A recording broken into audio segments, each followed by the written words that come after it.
So very good evening once again. I welcome you all. When I came to know from you, we are doing Shiros of Business conversation with a new age women entrepreneur. So on February 11th, there is an International Day for Women and Girls in Science. You know that? So after few days, we have an International Day for Women and Girls. And this day is celebrated to promote the full and equal access and participation of women in science, technology, engineering, and mathematics. So here we have three new age entrepreneurs who make a difference in the world of science, technology, new age businesses, and all. So to start with, if you allow, I introduce Ms. Priya Gandhi. She served as an executive director with Hester Biosciences. And she holds a degree, undergrad degree, in Srishti School of Art, Design and Technology, which she is not doing now, okay? But she has done a PG in Master of Family Business from reputed management school, ISB, Hyderabad. And outside her professional endeavor, she is an avid enthusiast of Indian classical dance. That's great. So, and this company, which she is a ED, is renowned for manufacturing veterinary vaccines and health products. So I welcome her and ask her to share her thoughts and vision for the new age entrepreneurs. Thank you very much. Achha, I'll complete the introduction. Okay. Our second guest, Ms. Anushree Patel. She's an architect. She graduated from Architectural Association in 2020. She's also a business management graduate in family management from ISB Hyderabad. She's trained florist, that I don't know, from London Flower School. Great. That is good you have a rose with you. And enjoy the host pop-ups of floral arrangement under Valen. Okay, that's very, very great. Thank you very much for being here. And I think most of us know as Ms. Deval Soparkar. She started her career in 2002, and she's very strict, and she told me, I'm the founder for the real estate, first lady in the real estate business. Let's clap for her. Okay? And she won the prestigious awards in the real estate sector, the Young Women Developer Award by the Built India Group, the Panasonic Real Women Award for the Enterprising Development, Inspiring Women Award by Happy Bees and Elevate. We welcome her at AMA. And our very own Mr. 𝐁𝐔𝐄𝐑𝐿 Chakravarti is here to moderate the session. We welcome you. Thank you very much. Thank you, Neeraj Bhai, for chairing the session and introducing my lovely guests and the speakers. You know, when I see you all, I have a complex, the wish I was like you at your age. Yeah, that's the biggest thing I'm finding it now. So on behalf of Ahmedabad Management Association, I once again welcome you all to this second edition of Shiros, a discussion with the new generation women entrepreneurs. You know, as Richard Branson says, entrepreneurship is about turning what excites you in life into capital, so that you can do more of it and move forward with it. India was a country where a woman was, even owning a bank account was considered as a major benchmark. However, in current situation, we have 15.7 million women entrepreneurs and owners having enterprises, with women leading the startup ecosystem. The drastic transformation clearly underlines the potential of Indian women and their determination in coming decades. India is set to witness a major shift, with women dominating the workforce, as well as shaping the enhancing the future of our country. In past few years, in fact, has seen a considerable surge in the number of women venturing into and succeeding as entrepreneurs in India. Thereby they influence the social and economical demographics of the country. Very interestingly, you see approximately 50% of Indian startup ecosystem are currently powered by women. Right, a big round of applause for all the women. Yeah. As Hillary Clinton says, women are the largest untapped reservoir of the talent of the world. Okay, today, here's to those strong women. May we know them, we may be them, or may we raise them. Today, I'm extremely glad to have three dynamic entrepreneurs with us, Ms. Deval Soparkar, Ashiana Infrastructure, Ms. Anushree, lead designer from HPA, and Priya Gandhi, executive director for Hester, and also has a Blu-ray Aviation. Okay, why I say so? There's a special reason behind it. We can very interestingly now, all of us sitting here, we can interestingly say that we are within a great and a happy company of real estate developer who can provide good homes with excellent architectural and interior design, and also luxurious aviation who can make us fly high. Okay, so we are having a combination of all of them. So let's start the discussion with some interesting questions, and these questions may be common to all of you. You may have a different perspective to the questions, and at the end we will give the opportunity to the audience to raise their questions. The question should not be proprietary, neither asking kitna turnover hai, because in Ahmedabad you will find such questions very well. Okay, so we don't allow such questions, but you can ask them about what have not been answered here. Okay, so as we say, life is a journey. It's not where we end, but it's how we got there. So request you to tell us something about your professional journey. So we should start from the youngest one. Anushree, you're the youngest one, right? Yeah. I think I'm not offending the other two because everyone says I'm the youngest one. Yeah. Okay, you can start. Hello. Yeah. So I was in London for my education in undergrad and masters from the Architectural Association. I had to come back during COVID. And my professional journey very interestingly started here with AMA. During my 4th year, I had applied for a scholarship and I went to Japan thanks to AMA. And I had the brilliant opportunity to design the Japanese garden right outside over there in association with Neha. And it's such a big prestigious project. So I would say the career did start at quite a high. And then after that, I realized that, okay, maybe designing is fun, but I don't think I can add more value because my father has an architectural practice, which I would say is pretty much successful, and he has built quite a legacy. I felt if I would just sit and design, I would be probably adding, let's say, 50 more projects a year. What value am I adding to the company right here? So I thought of doing an MBA from ISB, just like Priya, in family business. And that is where I think my entrepreneurial spirit was risen. And we started a real estate wing at our company. And we launched 2 projects under it. One is Monkey Forest, so it's a 50 villa plotting scheme, and then we have Zen, which is a 250 villa plotting scheme. And now, along with that, I also look after how can I help in growing our firm to an international scale, because we've already reached a national scale. So I'm looking more at the business side of it as well, and now I guess it will go on. Yeah, we'll come to Priya now. Yeah, Priya, please. Yes. Firstly, thank you, AMA, for having us, and thank you all present here, taking the time out and coming and hearing us.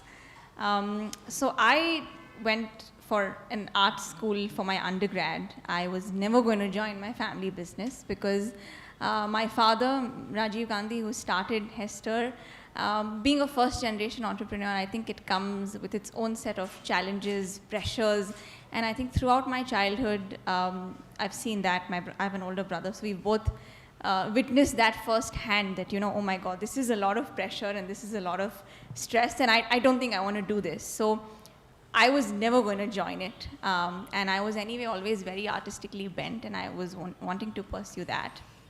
So I finished my undergrad from art school, and I came back, and I wanted to do my master's abroad because, I think around the age that I am at, when we were passing out from school is when in India the trend, started a lot to go abroad. I think it was there even much before, but I think I'm one of the only ones from my friends who's done my undergrad in India, and even post-grad actually. Everyone would go out abroad. So of course I had that bug in me that I want to go abroad and do my masters and then live my life, be outside and do something of my own.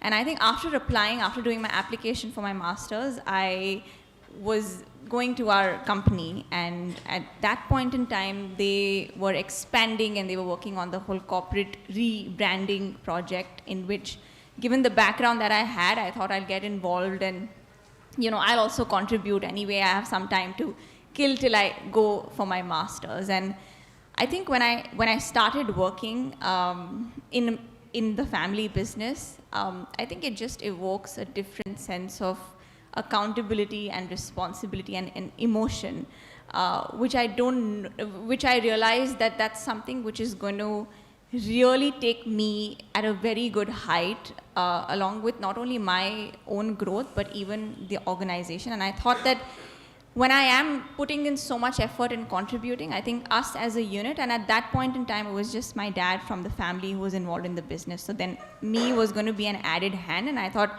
us as a unit can definitely contribute more than me putting the same amount of contribution somewhere else. So like I said, it just evokes this different sense of responsibility and accountability.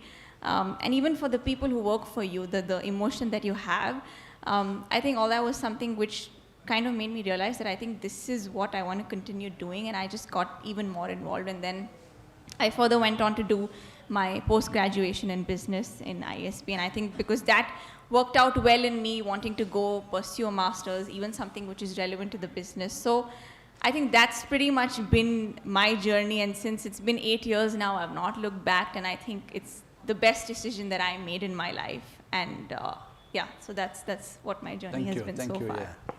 Yeah, Deval, we are eager to hear you.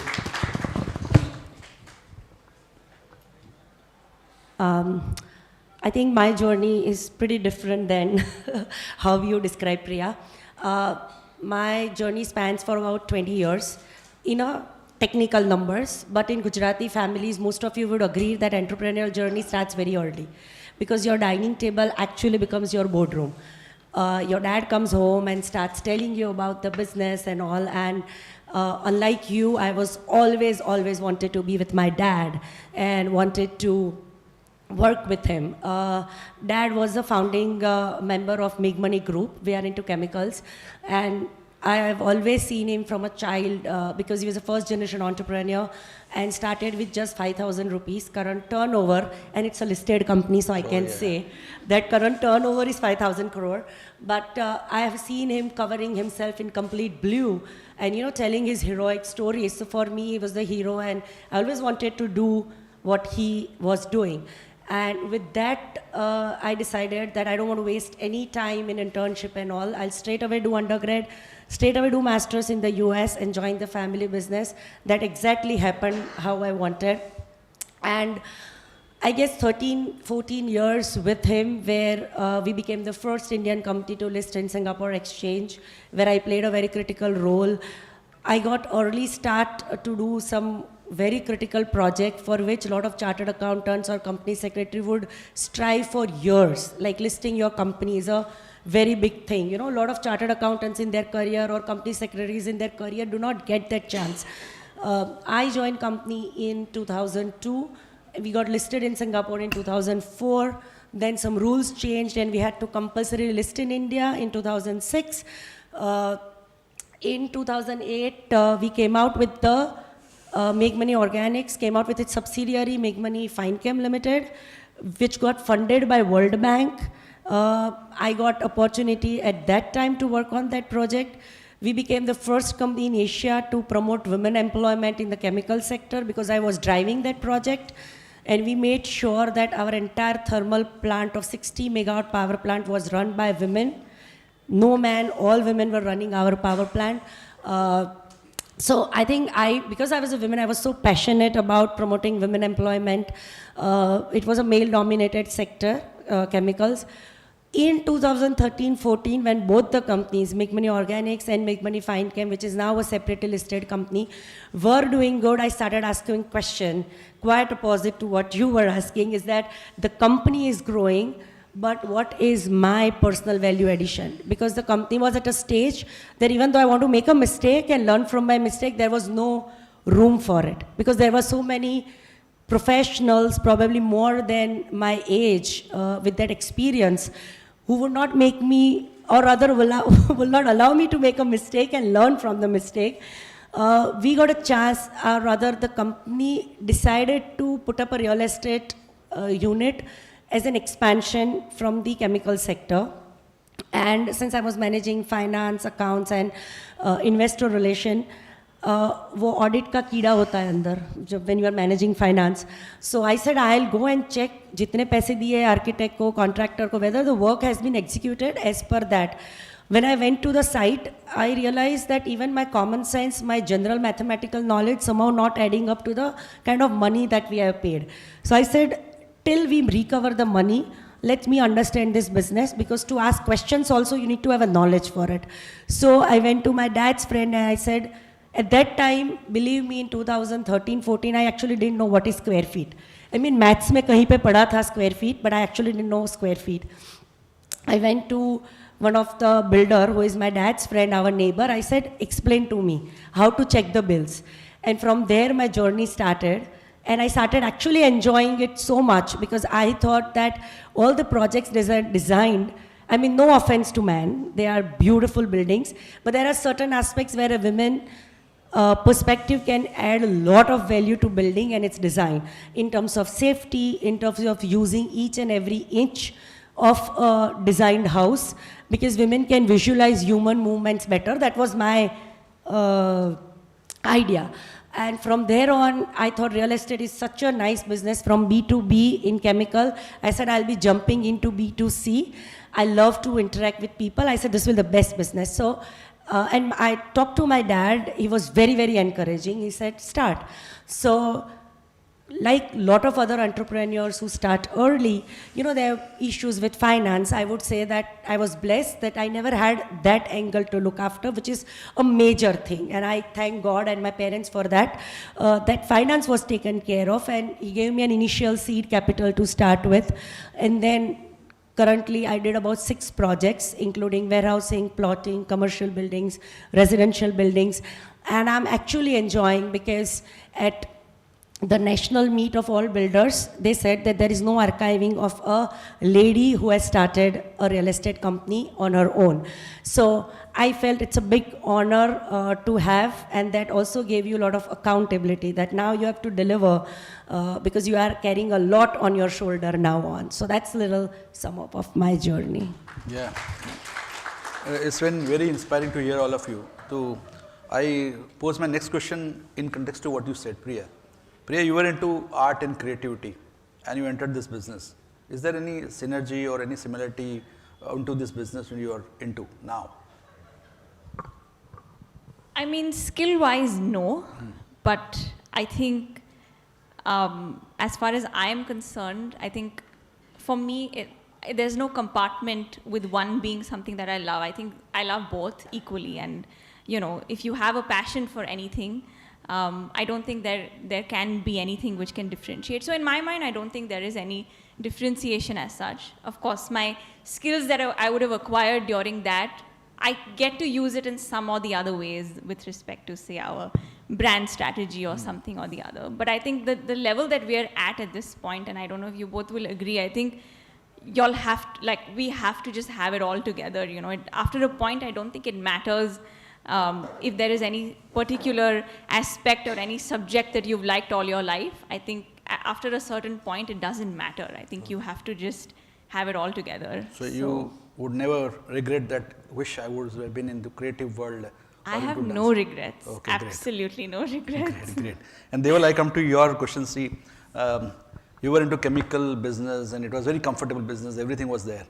And then you thought, no, apne ko jana hai to real estate bhi jana hai. So why real estate? There were many other things where you could have been excited. No, I said that Make Money did started a real estate division. But then, of course, then I started my own after that completion of that project. So that was always interesting you ki you should go for a real estate business. No, it was never initial interest. It was just that कि पैसे चला गया है तो उसको कैसे recover करना है. That was the whole idea, because we are managing finance, companies finance. I said पैसा गया है, but it doesn't show. If they are saying X crore has been spent on the site, it has to show. So first you do a typical maths, कितना गया है, इतना square feet का building है, you know, that typical maths. Somehow it was not adding up, your common sense was not adding up then. But then when I started looking at the project, I thought it's a fantastic thing, because instead of B2B, it is B2C. At that time, I actually didn't know that there are no many ladies actually on the field. So there were a lot of interesting incidents that happened, but kind of I started enjoying it very nicely. I mean, and also the sector accepted it very nicely. Right. Lot to learn, yeah. So my next question, when I pose it, before that there is a statement saying entrepreneurship is not a solo business, right? It's not a solo journey. So what were the typical challenges you faced? First of all, being women and being in the organization, and people have to report you. So what did you do for that? You know, people don't accept because ये तो owners की daughter है, तो हमें सुनना ही पड़ेगा. But you don't get that respect. So what is it? What you did to gain that respect? So I'm a very friendly person. I can talk to a baby or the oldest person in the room, and I can make anyone feel comfortable. I think that helps in developing trust. Whenever I was in college, I used to come back for my breaks. I would go to the office, just form relationships with everyone. You know, we were 50 people at that time. We're almost 85 right now. So it is very important to build that one-to-one relationship. That builds trust. After that, people come to you with their little problems. You try to listen to them. You see in every manner if you can help them. So I never faced a challenge, to be very honest, in terms of being a leader. People were like, oh yeah, thank you, Anushree is here now, she's listening to us. So we are fed up of the other one, aisa? No, they love my father, there's no issue with that. But they're like, you know, because in architecture, there are people from my generation, and even like the Gen Z is also there, so I can relate to them more. And little things like the flexible timings, right? From being at a 10 to 7 kind of a job, now I have to explain to everyone that no, in a creative field, we can work in a different model as well, and let's do it. So flexible times was really appreciated, and all these other interventions that came because I was listening to them, and I had that trust, and that's why the acceptability came in quite Okay, so easily. you didn't have to make any special efforts. No, I think it's just my nature. Okay, what about Priya? general. People accepted you on the day one? No, I think, of course, you know, you're so young, and I don't know about women or men. I don't know much about that. But I mean, of course, because there are still people in my organization who've been there since inception. More than your age. More than twice my age. Yeah. I think so, yeah. And, you know, much older. So in the beginning, yes, there is, you know, that resistance which you see. But from what I have learned is that I don't think there is any point in fighting it or, you know, feeling bad about that. I think the point is to get accepted based on the value you are adding. And I think that should be your focus as opposed to, you know, wanting to be accepted and wanting to make people happy. I don't think that's the objective. The objective is to grow, and I think everyone's objective is one, which is to work for the company and do the best for that. And I think when you align and when people see you're adding value, then I think the burden of acceptance goes on to them and not you. So I think that's what I come to this typical example. For example, you have proposed something or somebody has to report to you, and then they say कि ये तो उनके daddy से बात करेंगे तो हो जाएगा, इनसे बात करना नहीं चाहिए. So has that type of situation ever happened to your organization, and how did you handle it? It happens now in the beginning of the company when you start and there's a newcomer and अरे इनको नहीं पता होगा, you know, I've been working with his dad, it's her dad, and I should go and tell him. So ऐसे situation तो आई होंगे आपके organization में. Some typical examples like this. Yeah, I think, yes, I think these things happen. I don't particularly know any one example or any one person that I can think of. But yes, it happens, you know, where, like I said, you're inexperienced. So people will obviously not trust your decision. But I think, like in such cases, I think your hard work and your dedication.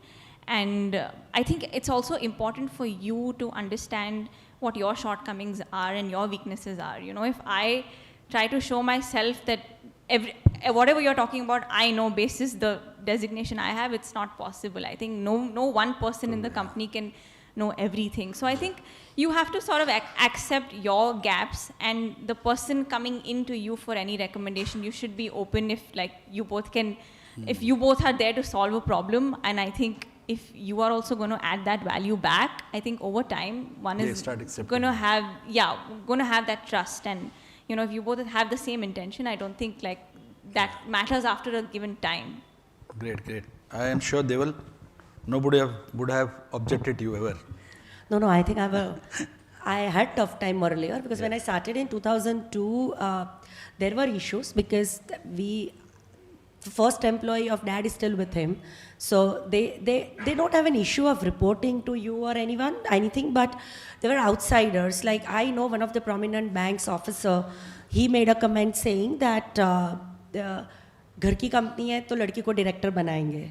He made that comment and he made it very publicly in the bank consortium meeting. And I didn't respond to him at that time, but I waited because the IPO was around the corner. I know I was leading the IPO team. So I was not trying to prove a point, but I knew that post-IPO, he would probably the one who would come and say that there was a good work. So, and that happened. And I just told him that as a younger sister of yours, I want to say that don't judge anyone. No other female you should judge by then.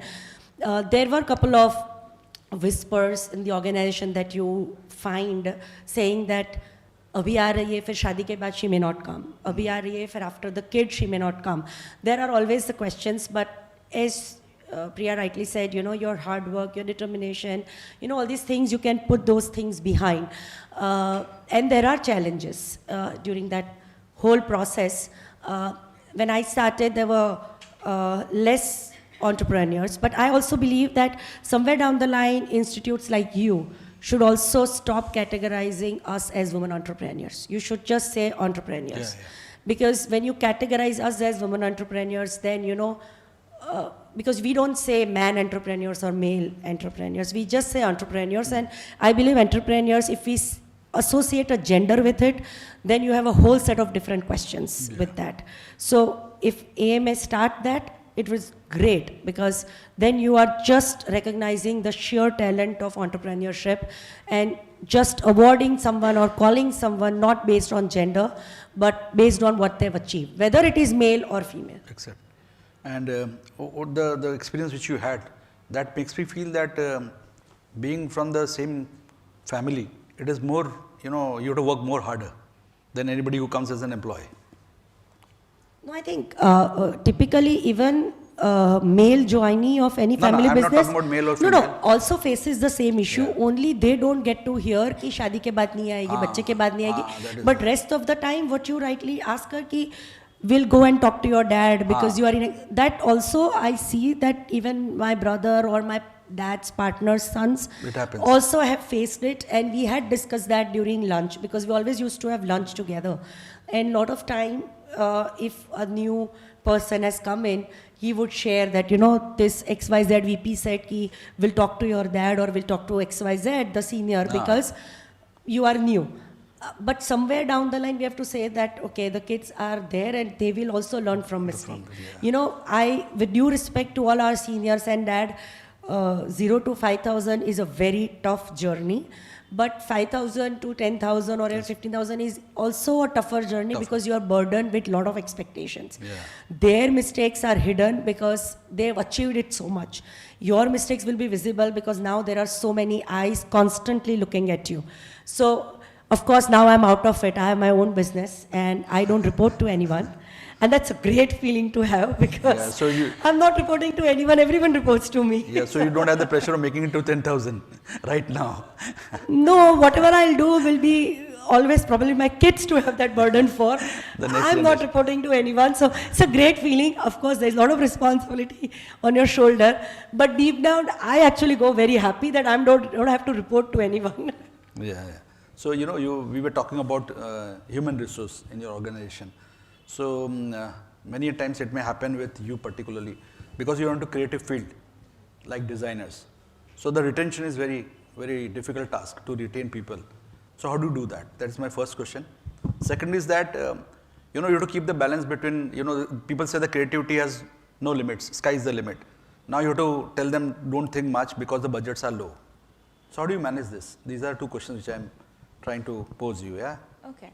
So, for any consultancy, human resource is the most important aspect of the business, right?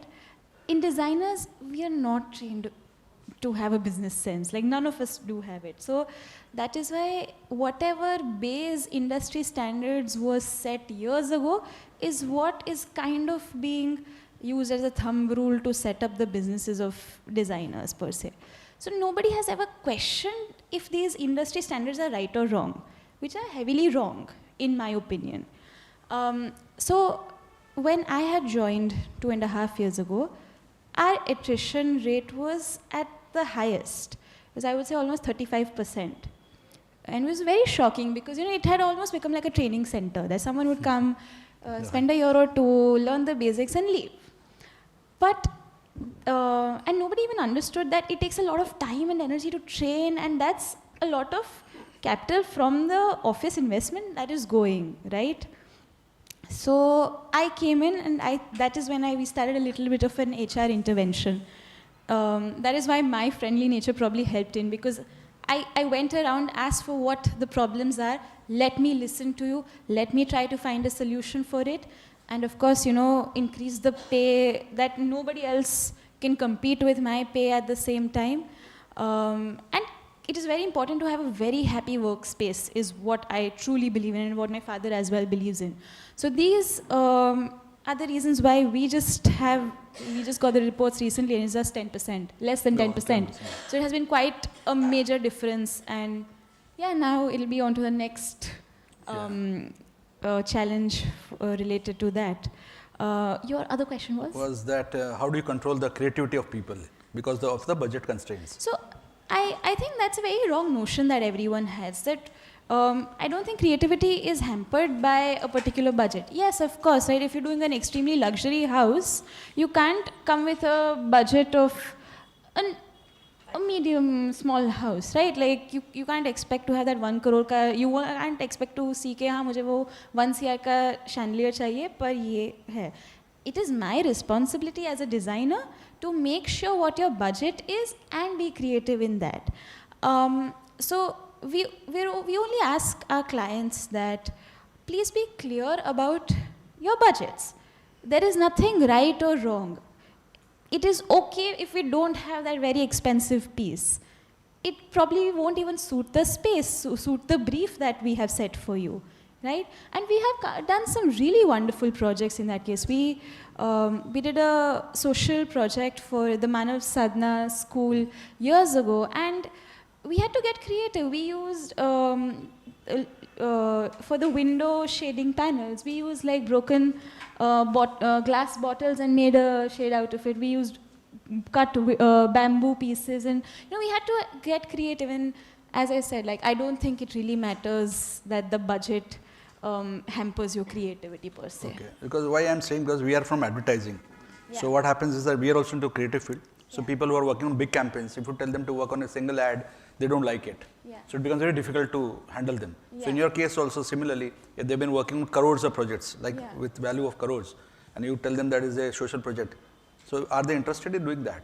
So you have to find out who is interested in what categories of project in the office as well, right? Certain people might be, okay, my expertise here is in luxury segment. But for example, my expertise in affordable homes, I would like to do 50 projects a year and I'm happy.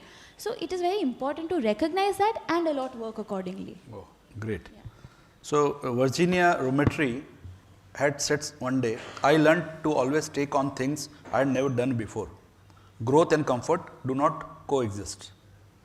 So what was the fear and apprehension you had when you started the company or you entered the organization? There may be some apprehension कि यार क्या होगा यार, गड़बड़ हो जाएगी, पता नहीं. I think apprehension never stops, so I don't think it was only there in the beginning. I think it carries on like till you're there, fear, apprehension, because there's so much at stake. Stakes are high, and there's so much responsibility that you've taken on. So, I mean, of course, that I don't think that is something which you face only in the beginning. That's something which carries on. Okay, if I put it in different way, the first day you entered the organization, Yes. what was the thinking you had? The first day of your first job or first Yes, I think what Deval said is that one thing is to start an organization, but to preserve the legacy and to take the brand promise forward is something which I meant to say when I was saying apprehension and fear is something which continues to be, because I think that is what is still something which you can lose sleep on, because it like you said, to make it reach to a certain point, one will always applaud them and be, oh, you've started it, so your journey. But to preserve that and to be authentic to the brand promise that you've given, and at the same time grow, and also be compared to somebody who's so much more seasoned because your parent who started it. I think, so those are things. So the expectations that people have from you from the beginning, I think it's more to do with that, because then you're always compared to your senior, your father, your mother who started the organization, who's obviously 30, 40 years into it, where you've just joined.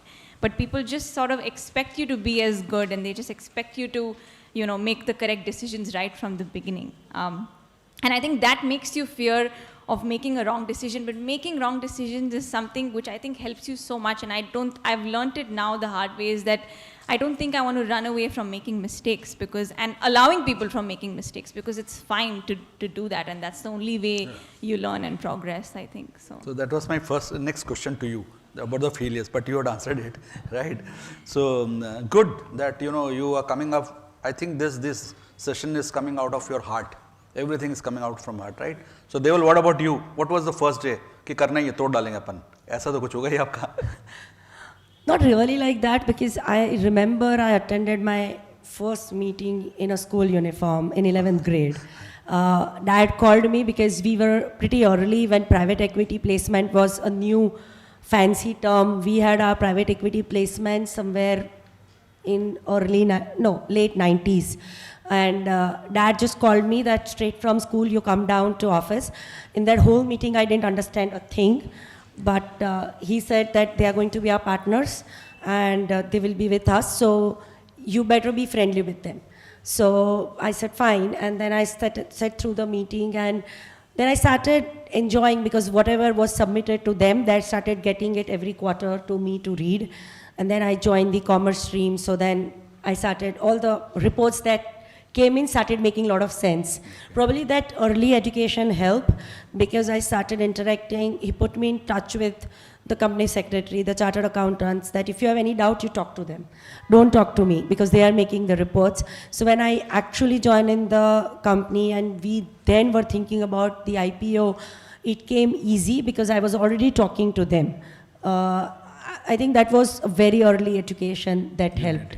But of course, everyone comes with some apprehension that, you know, and you have heard and you have seen Dad as hero, and to fit into such a large shoes on day one is anyway very difficult, because you can't run with that burden. So you are very apprehensive, and there are points to prove, and I guess, and somewhere down the line I was the first one to start from the second generation. So you also don't have much of a safety net, because if you have some issues, you are struggling on the HR front from the lower levels and all, you actually don't know a colleague, you could rightly so say a colleague, to turn and discuss. So when the second one joins, you are already there to comfort them. And the last one, he has an easy walk, because there are all pundits who will be telling ki ye to hoga hi tera saath, ye to ragging hoga hi. So, but the first one is a little tough, and I think, so there are issues, you know, small issues like, you know, you come with a specific car because you are born in a blessed family, and someone who is probably a little higher up is still not getting that car. So people will always look at you when you park your car, and I guess some small body language, probably as a woman you understand the body language, that unko shayad lagta hoga ki we are IIM graduate, and you know. So there are issues, but I told and I discussed with Dad one day, and of course with Jayanti Kaka, Dad's partner, I said, this is what I feel. They said, whatever it is, we started our company for our kids and not for any professionals. And I think that was pretty blunt statement, and I said, and they said after that statement that we want to make sure that you kids actually take it up in 1 or 2 years and prove the kind of education and training we have given. So after making that very strong, blunt statement, immediately they took a turn and said, now it is your responsibility, you manage. Yeah. And I think they, of course, they gave a lot of safety net, but there are issues to start with. Great, yeah. So, you know, being from a successful business family, as rightly Priya was also mentioning, that you have pressures to perform better and at least perform different, right? So I often meet a lot of second generation entrepreneurs, and when I discuss with them, तो उनको नहीं पता है पापा को, you know, पापा के time पे अलग बात होता था, अभी के टाइम पे अलग बात है. But I always tell them that there is a wisdom which comes from your first generation of the person who started the business. So I want to know from you, which is very close to my heart, this question. What is that wisdom you got from your father or your first generation, which you have adapted and you are carrying it on? the wisdom that I think I've learned over these few years is that point number one, change and innovation takes time. So I think when we enter the business, we expect things to change in a certain way, and people expect us to change things, which so that expectation is there from us. And early on, I used to get very upset by the fact that I'm trying so hard. People are not people are not changing ways. But I think over time, the wisdom that I've learned is that any innovation or any transformation, you have to be patient in order to see the results. So I think that's one wisdom which has helped. And the other thing that I mentioned earlier is that I think it's very unfair to be hard on yourself and be very averse to mistakes. I think mistakes is the only way that you will see the change through, and you will also learn on the way. So even not only making mistakes yourself, but even allowing people to make mistakes, I think that is one thing which I've learned over the past years, that these things are inevitable, and there's not much that you can do to fight that. So great. Yeah, what about you, Anushree? We want to have the secrets. Yeah. So my father is, of course, my biggest inspiration, and he is an extremely calm person. Like, he would never get angry. I would say it's almost like a saint. Like, imagine 100 different clients, all from different backgrounds. Dealing with that is difficult. It's not an easy job, and he's never gotten angry. If you ask anybody on the outside, they will always say he's a gentleman. And I do learn from that no matter what, in any situation, no matter how big the situation is, never let the steam go, because you're not thinking right. Take a pause, step out, and then probably just think about it again, and then probably have that answer going on. So I think that is what I try to constantly learn from him, generally. Yeah. What about you? I want to learn this one from you, that don't get angry.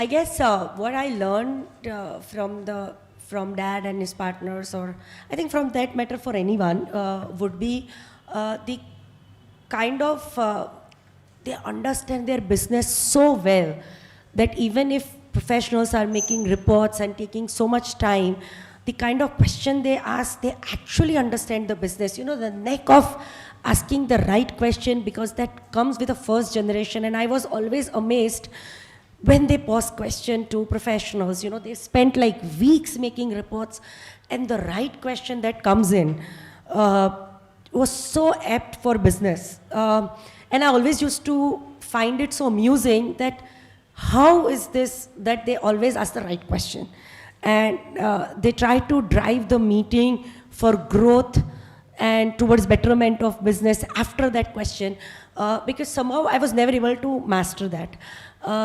But luckily, when I started that business, my own business, I realized that it comes naturally to someone who is a founder, because you have that passion to drive it to a point and to achieve the result. So probably your engineer will come out with all sorts of calculation. You would still say, no, I'm right. The calculation has to be this way only. Because since you have managed it from grassroots, your question, your understanding of the business is so good. And your passion, when you talk about your business, the kind of a twinkle that you have in your eyes, is so difficult and so different than other people. So I think that's what I could never understand at time of Make Money days. That came so naturally with Ashiana Infrastructures. Yeah, I totally agree, because many years back I used to work with an organization which had 4 IMs.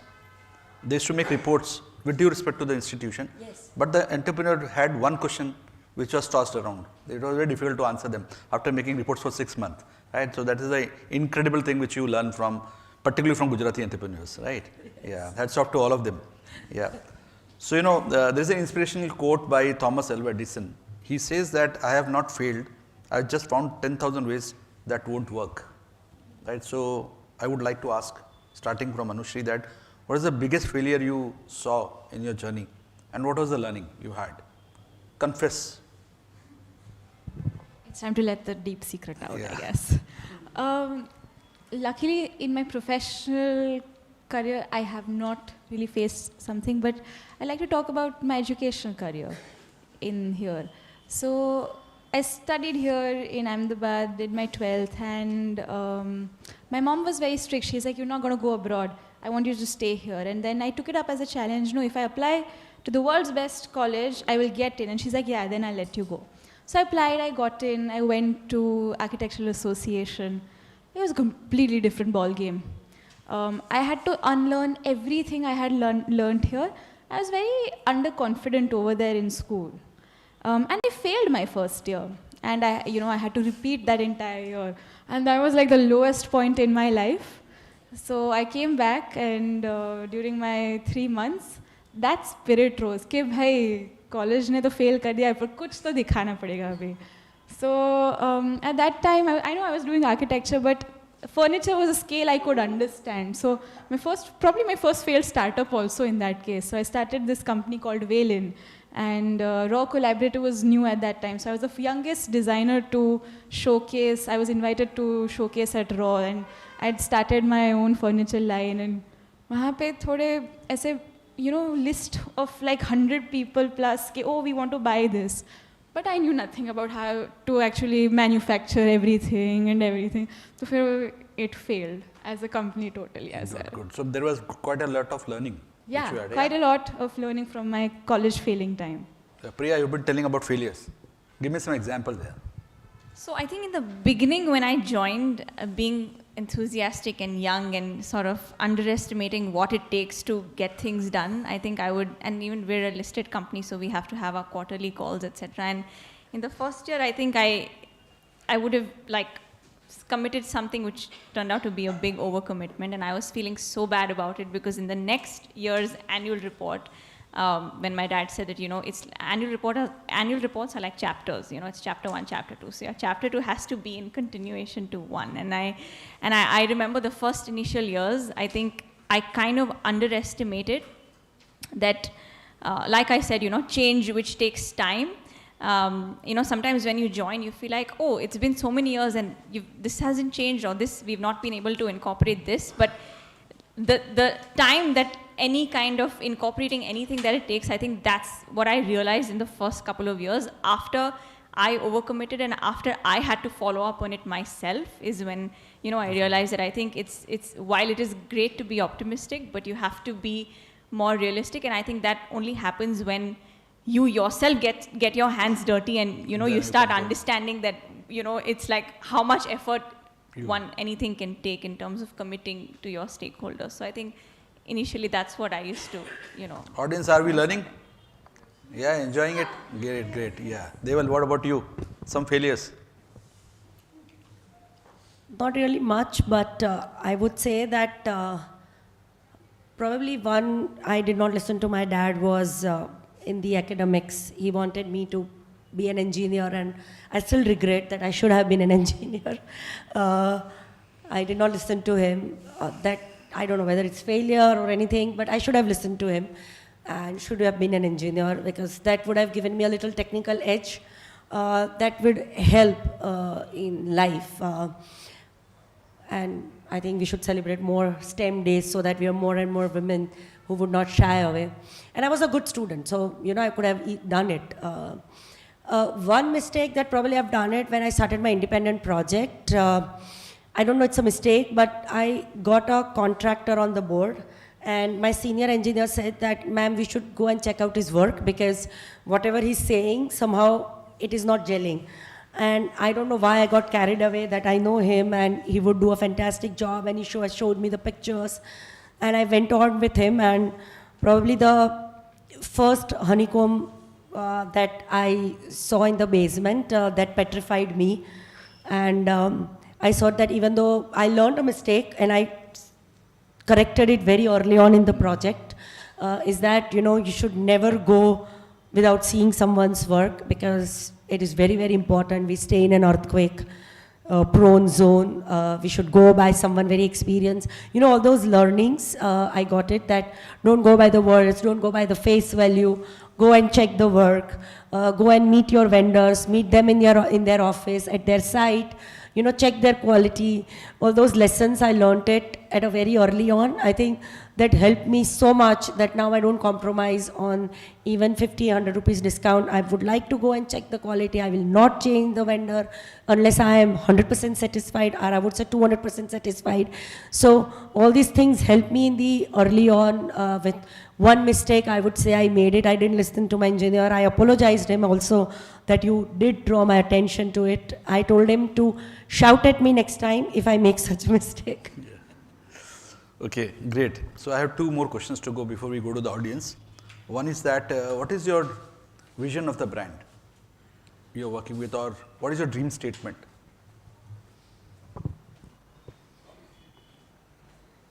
So I think at this point in time, speaking of Hester particularly, we are in a little bit of a transitionary phase because it is a relatively new organization which was started by my dad 30 years ago, which is not that long if we compare other family businesses which are run in India. So I think at this point now I've been involved, since the last 8 years, and I think, over the past years, so we basically manufacture animal vaccines and went into animal healthcare.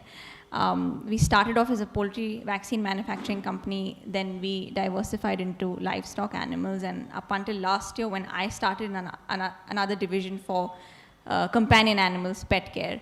So I think the idea is, and our vision, our mission statement for the company says, better health for animals through better health for human beings. So I think for us, for me, the challenge is that, or rather not the challenge, but my area of focus is to just basically, of course, grow the organization in a geometric progression. We are also listed, and from we decided not to discuss numbers, but I think just to sort of, add that little bit of quantification to the whole discussion, I think from a 200 to 300 crore organization which we have built so far, I think the idea is now to really focus on execution, to really keep the brand promise alive, to make sure that we are a holistic overall animal health company rather than just focusing on any particular species or any particular product. So I think now the idea is to compete with the worldwide best animal health companies and,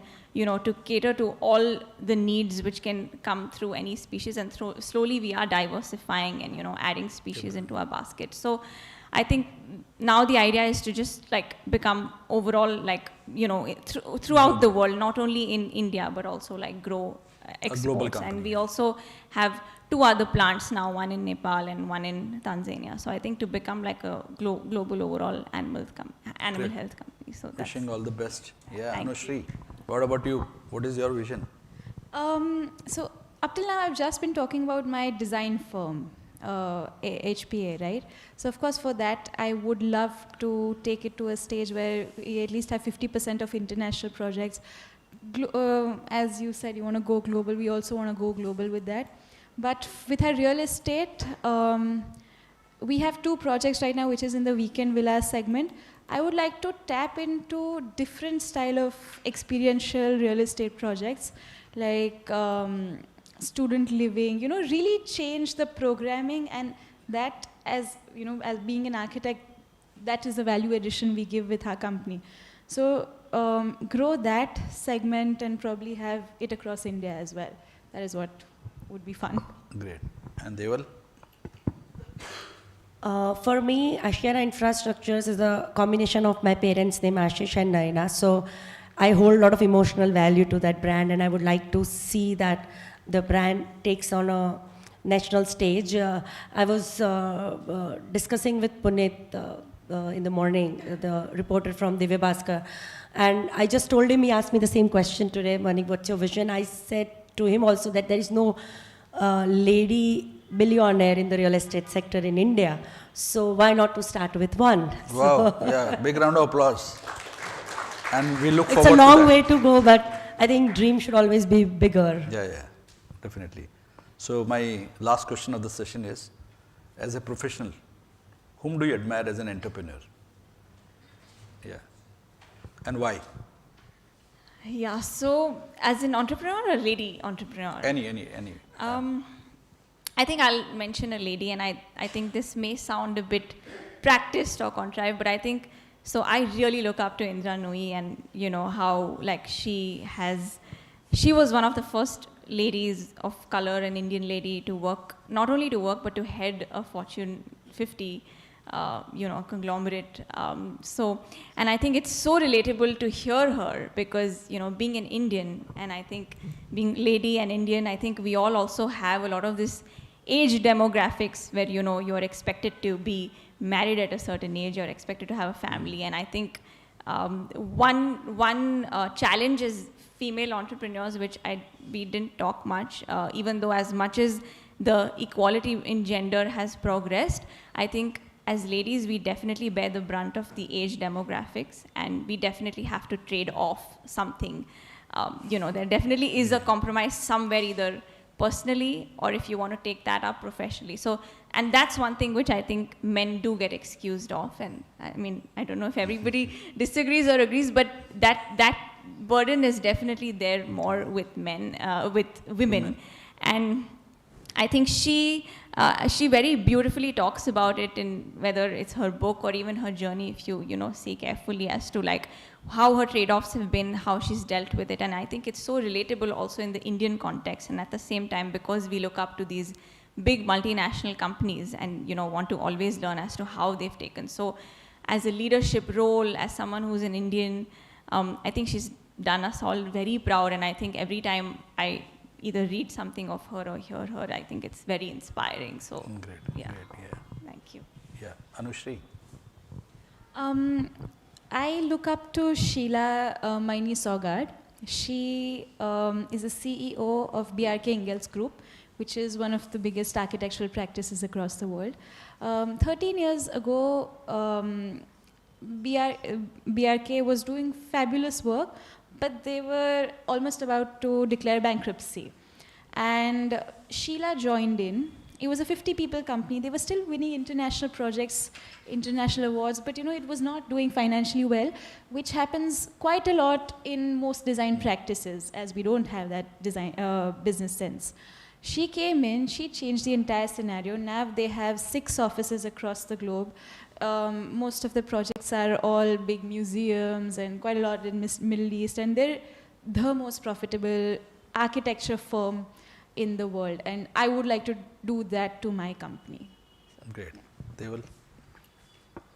I would have said Indra Nooyi, but you covered it, most of it. But for me, I would say 3 people who have inspired me. One would be my grandmother and then my parents. Because I would say that my grandmother was quite a early rebel, I would say, and that stayed with me. She was the first woman to be graduated from Mumbai University. We were still, Maharashtra, Gujarat were still together. She was double graduate in 1940s, where women were not even encouraged to go out. She was double graduate with Visharad into musical stream also. So I think, and she always used to say that education will stay with you no matter what. I think that the women plays a very anchor role. How you look at your role as a woman is very critical, because when you have a very, very transformational, educative woman at top who is managing your family, automatically a lot of value system comes in place in terms of discipline, in terms of education, in terms of not restricting your studentship to just education, but also excel in other field of art and creativity and learn new things, because she also made sure that all her kids learn something. So you're a well-rounded, groomed personality that came to all 3 of her sons, and that through them, all 7 of us in the second generation. I think that is very important, because somewhere down the line, when you're an entrepreneur and talking only about money, somewhere down the line, your hobbies and passion will stay with you, and that stress, you need to take it out with some hobby that stays with you, whether it is reading or music or anything. And I think she led by that example throughout. And so for me, she was, and I was fortunate because she lived 101, and I could spend a lot of time with her. and then my parents, because my dad taught me all business and money and all, but my mom taught me art and creativity because she's a national award winner sculptor, and you know how they balanced and how they raised. So I think somewhere down the line, those values stay with you, and that's why probably I never had to look out. I had so many inspiration at home, and that inspiration with whom you can talk to, you can discuss, and they're always there with their back on and a shoulder and a very, very sympathetic ears to listen to.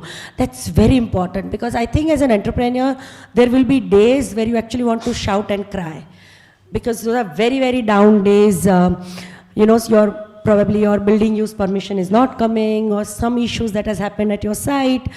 You deal with 100 rupees wage earner to crorepattis who are buying your properties. In the spectrum you deal with is so wide, and there are government restriction and regulation, and in between that you have to still be mother as soon as you enter the house. So there are days where you want to cry, and you need some people like this around to probably the friends that you look up to. It's very important. So I think I'm blessed to have very, very nice safety net with whom I can talk to, and I would advise each and everyone to have that safety net, because there will be days where you actually, in your office you may be called as Hitler, but at home you really want to cry and discuss your problem. Half of your problems are solved when you discuss it out. You probably are not looking at solution also, but you want to just talk it out. And when you are the boss, when you don't have to report, the negative point is that there is no one who is actually are there to listen to your issues also, because with whom would you discuss that there are issues? And at that time your safety net will come very handy to you. Great, yeah, great, yeah. So audience, any questions? Yeah, please.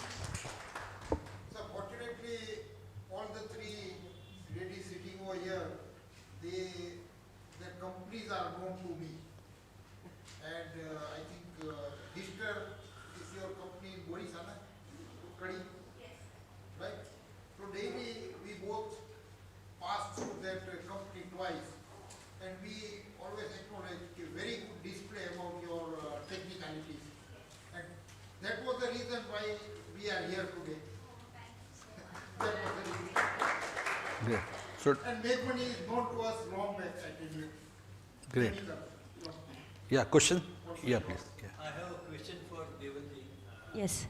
Infrastructure industry, it is a big challenge for physical validation, monitoring, and completion of project on time.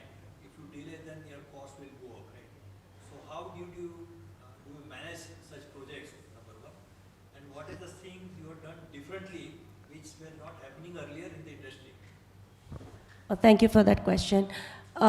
As you rightly said, completion not only on the financial side, but also now since we have RERA Act in place, we have to deliver project in a specific time manner only.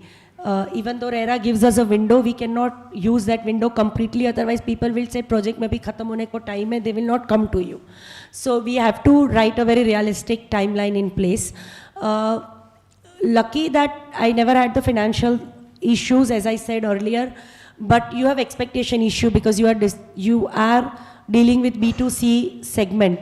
So if someone is buying an apartment into you, they might have sold off their previous home, staying somewhere on the rental agreement, and you cannot deliver your project, then there is a huge guilty pressure on you.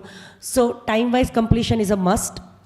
And I see to it, as I earlier mentioned also, that I learned a great way by making a mistake, that I did not select the right contractor. Now I select the contractor or all the vendors or all the people who work at my site with probably 200% filtration, that I want them with their full manpower, money power, muscle power to finish my project on time.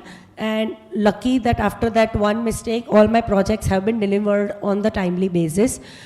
Your second question was how I did differently. I would say that I always look at design because typically I've worked with male architects, and sometimes I always tell them that I want to look at this design from a human movement perspective, because it's always the women who stay in the house. I'll discuss house and office differently, but house is where everyone stays. So from a newborn baby to very elderly people, I want to make sure that my design give them a modularity.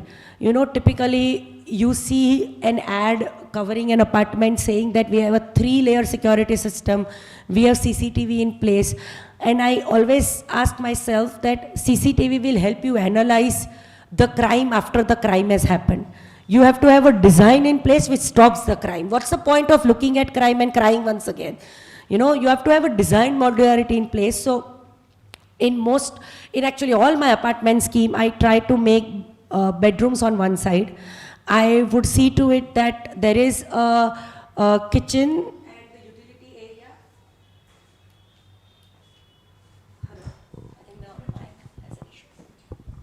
Thank you. Hello? Yeah.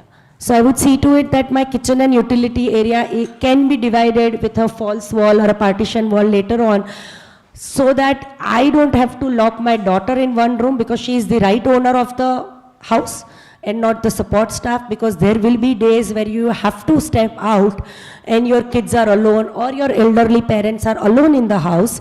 But my design should give that flexibility. My design should give flexibility, like I have recently done luxurious apartments. So where I believe that women want a freedom, you know, she might be busy in work or doing a charitable work and all. So I want, like Mumbai, a flexibility that all the utilities, like she has a part-time cook coming in, they can access the house, not access the main house. So that design we have tried to incorporate, because I personally feel that as a woman I can design or can visualize the movement in place, looking at safety and convenience in place. So none of my scheme will have an automatic lighting, because that the sensor may stop functioning. I would say that we will cover the running cost of a tube light, but basements will have full lights always. There will be no enclosed space in the basement, because a lot of time people give servant quarters, but no enclosed space in the basement, because sometimes men do not understand the fear of an unknown basement. But women do feel that if I ask you to go -3 and say that you park your car there, because now -3, -4 has become a norm. For a woman to go into -3, which is dark, dungeon, has coveted spaces where you cannot see from one end to the other end, you do feel scared. And I understand as a woman that there is a serious safety concern when you are walking in that dark alley. So I see to it that there is enough lights and ventilation and sunlight as much as possible. And you can see from one end to the right end, the basement, no enclosed space. So these are all the small things I try to do it. I also try to have small things like garbage collection point, because you give marble foyer and then you keep a garbage outside. What's the point of giving a marble foyer when you don't have a garbage collection point? So there is no point then. So I try to incorporate smaller design aspect, which probably will increase your living standard. So you'll feel happy when you are staying in my scheme. Yeah, great. So we can take one more question to go, yeah. So I have recently gotten the opportunity to attend webinars and summits around the startup ecosystem or entrepreneurial journeys. And what intrigued me to ask one of the questions today was, while perseverance for any entrepreneur, having belief or conviction or stubbornness in their ideas in the hindsight becomes perseverance. And while it's key, what do you all think about complacency with regards to businesses? And my second question is also about, since Deval mentioned about categorizing women under the entrepreneurship ecosystem, do you think there's a prevalence for glass ceiling in entrepreneurial journeys? And if there is, and if one of you all could share any experience with regards to that?